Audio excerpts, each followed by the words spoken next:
Hello, BookTube. I'm here to do another tag. It's the reading goals tag. I saw this on Mindy's channel, Mindy's Book Journey, and I think a few other. I think Michael K. Vaughan, and I've seen it around a few times. But I thought, yeah, this is kind of interesting because it's sort of been on my mind a little bit lately. The sort of having these goals and how it's going to work out this year for a number of reasons. It's an original tag, and it was their first tag is Rosie Cockshutt. I'll leave a link to her channel, and I'll leave a link to Mindy's as well. And there are 9 questions, 9 prompts. And the first one is, do you set reading goals? Why or why not? I always have to a certain extent. This year is probably the most complex that I've done. And there's what I think is a very good reason for that.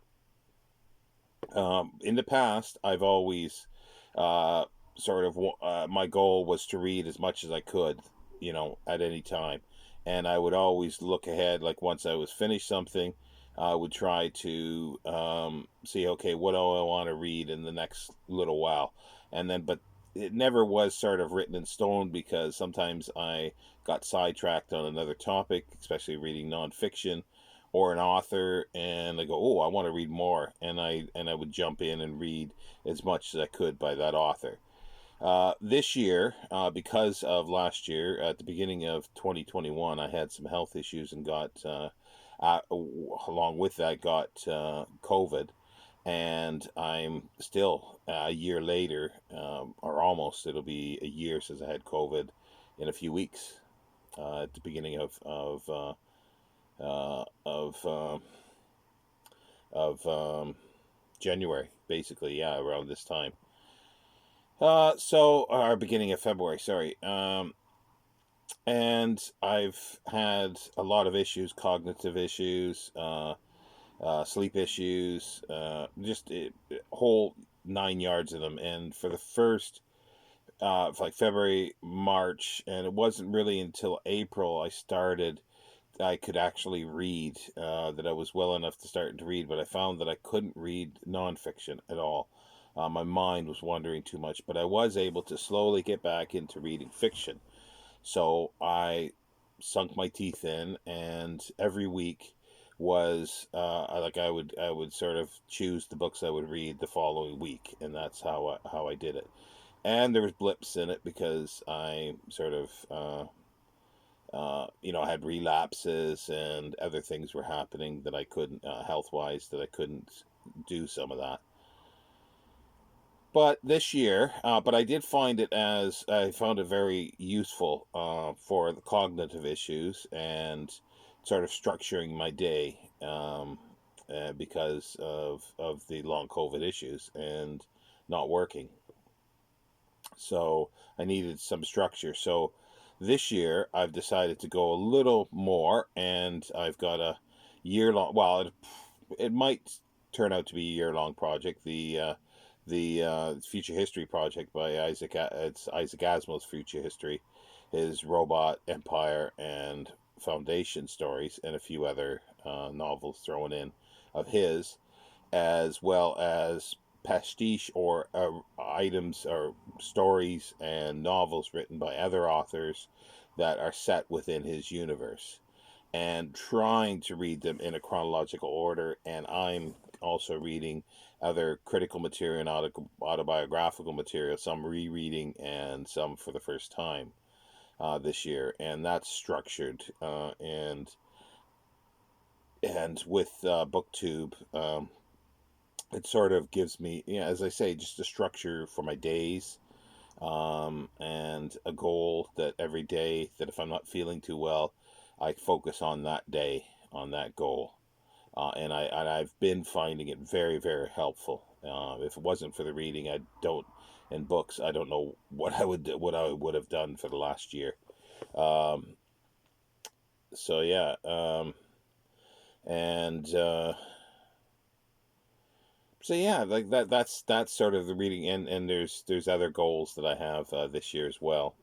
Of reading or and rereading some longer books. I'm joining Scott at the Books Bryant's and reading 800 plus novels, and some I haven't read, and some that I've wanted to reread, and I thought that was it was a good excuse to get back into these. Number 2, are your goals things that you absolutely aim to complete, or more general themes you want to focus on? These goals I do aim to complete. We'll see. I have some other general themes this year, um, but we'll see how they go. But there's specific things, and then if there's time for other stuff, I will add that in, and I think there will be. It depends on how my health goes, but otherwise, it should be pretty good for me leaving some space to read other things. Um, and that's sort of this year's goals. In the past, it was always to read as much as as I can. That was always a goal, regardless of what it was. And number 3, when in the year do you set your new goals? Well, for this year, it was at the end of last year that I set the goal for the Future History Project, and at the beginning in January, sort of first few weeks of January, with the larger books, the 800 plus page novels. So those goals have been set, and I also have some other goals that every week I want to read. I want to do a book to film, so that's another sort of goal that I have. But I think I will be running out of, well, especially books that I have for the films. But so they may not go as planned. But it would be nice to do one a week for that. And to read some other sort of fun stuff, in between, and all that stuff is sort of up in the air. What I'll choose will sort of be dependent on sort of the timing, as well as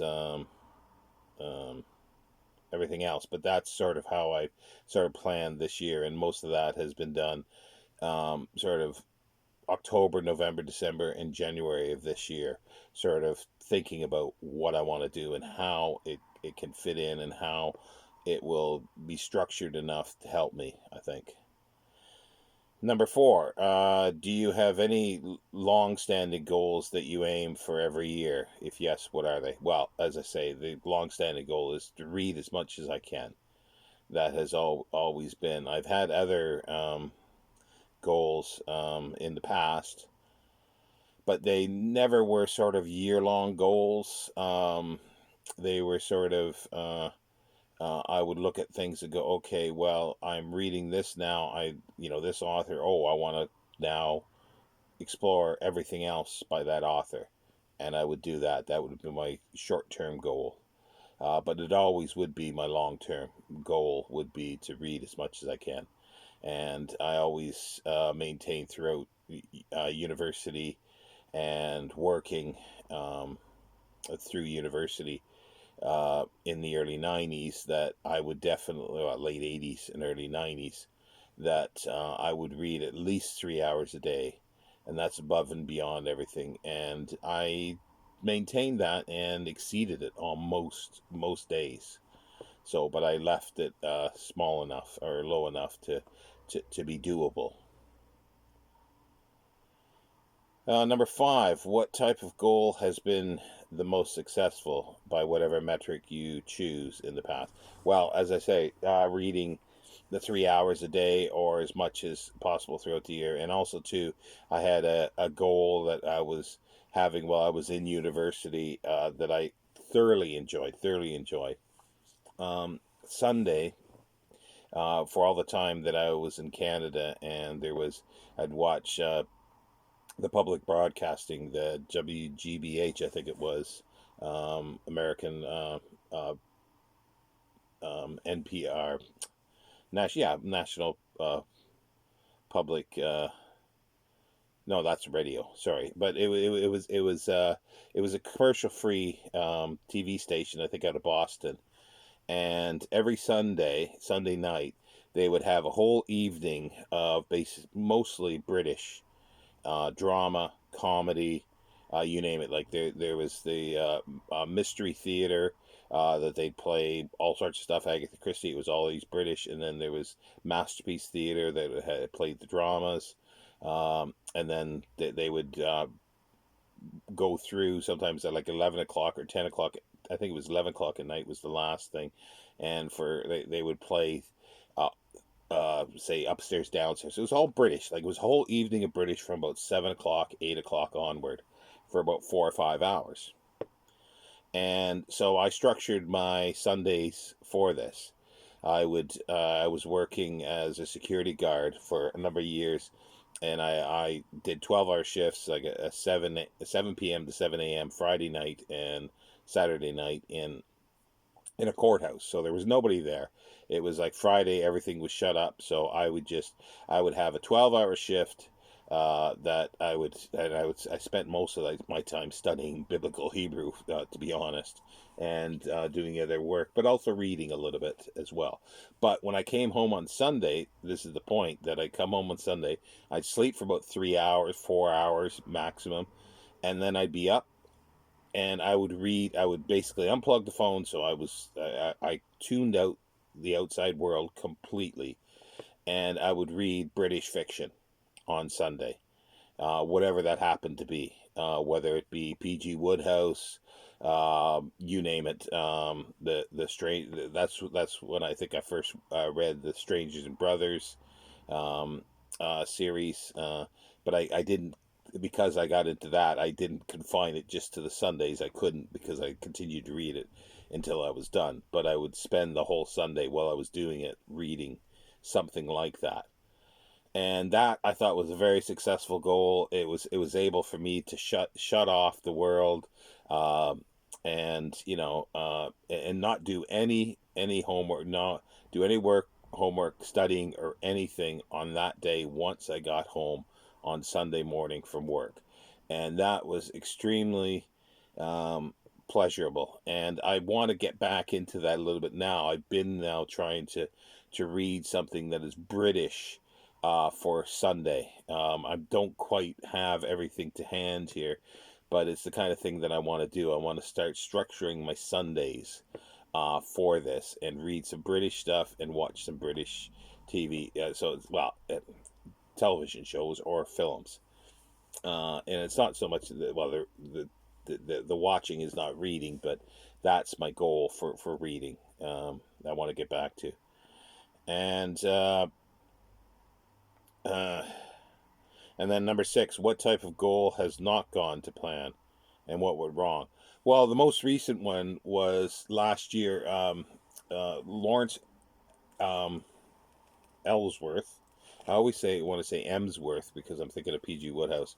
Has started to translate the Three Musketeers cycles, and here's the first one. This is one of the books that I'll be reading this year, but I had planned, because I think in late July or June or July, I think the fourth book came out, and I thought, okay, August I'm reading the whole cycle, but I got my first vaccination for COVID, and I was very, very sick. I had severe reactions to it, so that I didn't read a whole lot for August, and it wasn't well into September that I started back reading again, and I'd sort of passed the interest of that.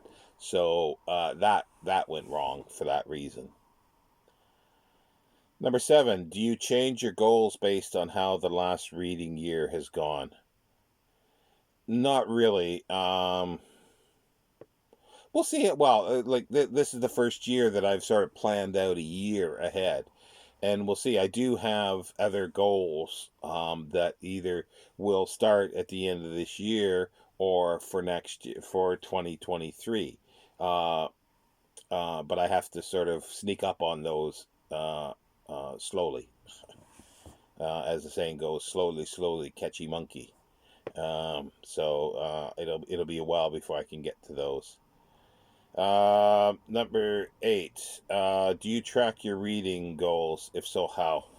I've never been good at this. I used to sort of keep a sort of list on just like a 3-ring paper of the books that I read in the year. And a few years I was able to complete that.